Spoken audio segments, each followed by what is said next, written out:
चांगली गोष्ट आहे.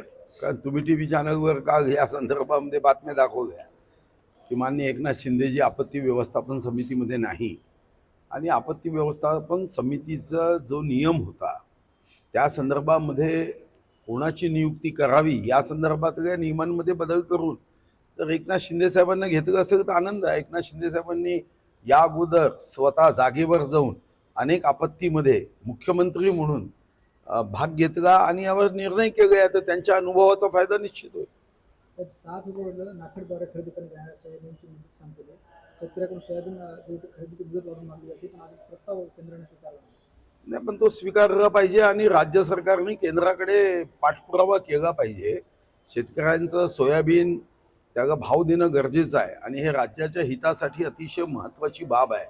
नाफेडला राज्य सरकारच्या वतीने हा आग्रह केला पाहिजे नव्हे, यासाठी सरकारने हट्टच धरला पाहिजे की या शेतकऱ्यांच्या सोयाबीनची खरेदी केलीच गेली पाहिजे, अन्यथा राज्य सरकारने केली पाहिजे. साहेब, नाशिक आणि रायगडच्या पालकमंत्रीपदाचा वाद काही सुटत नाही. सुटेल. कोणताही तिढा असा असूच शकत नाही जो कदापिही सुटणार नाही. चर्चा, संवाद, व्यस्तता यामध्ये कधी कधी उशीर होतो. तिढा संपेल असा विषयच नाही आहे जगामध्ये की तिढा संपत नाही.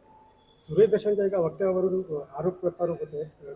असं म्हणलं जातं की ते परभणीसाठी वेगळा न्याय मागतायत आणि बीडच्या मसाजोग प्रकरणासाठी वेगळा मागतात. कारण की मला याबद्दलची माहिती नाही आहे आणि त्या जिल्ह्यांमध्ये आत्ता जे काही वातावरण आहे त्या वातावरणामध्ये प्रत्येकजण काहीतरी वक्तव्य करतोय, पण त्या संदर्भातली माहिती नाही.